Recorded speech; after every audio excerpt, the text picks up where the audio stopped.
अब अक्सर आपने लोगों को ये कहते हुए सुना होगा कि मैंने परमात्मा से मन्नत मांगी थी, परमात्मा ने मेरी मन्नत सुन ली, इसलिए मैं इतने दिनों के लिए तीर्थ यात्रा पर जा रहा हूं। अगर आप इस मन्नत शब्द की गहराई को समझें तो ये मन्नत कोई भाव नहीं है।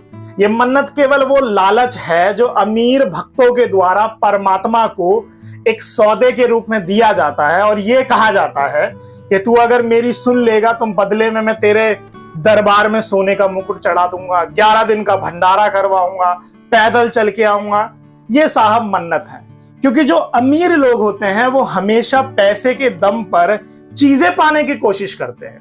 पैसों के दम पर वो सांसारिक वस्तुएं तो पा लेते हैं। अब इन्हें लगता है कि परमात्मा को लालच देने से भी हमें वो सारी चीजें मिल जाएंगी जो केवल वही दे सकता है। अब समझने वाली बात यह है कि मनुष्य की उत्पत्ति स्वयं परमात्मा की वजह से हुई है साहब।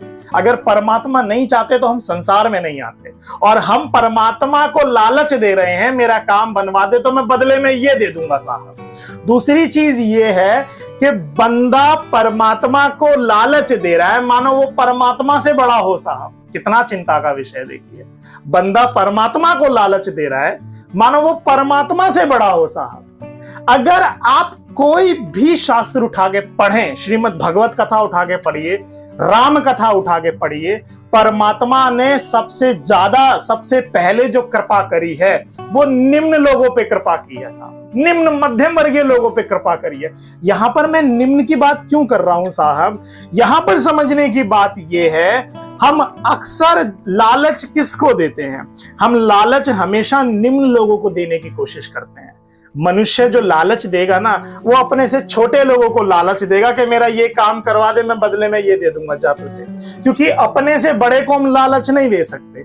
और यहां पर हम परमात्मा को लालच दे रहे हैं काम बनवाने के लिए, मानो हम परमात्मा को निम्न समझ रहे हैं, इसलिए उसे लालच दे रहे हैं और अपेक्षा क्या कर रहे हैं कि बदले में वो हमें दे देगा।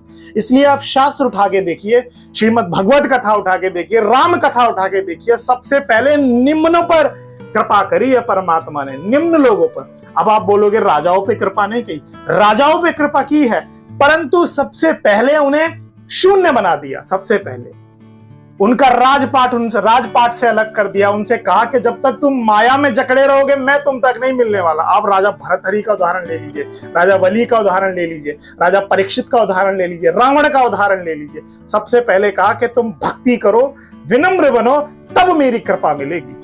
और कलियुगी मानव पैसे के जोर पर परमात्मा की प्राप्ति करना चाहता है, जो एक चिंता का विषय है।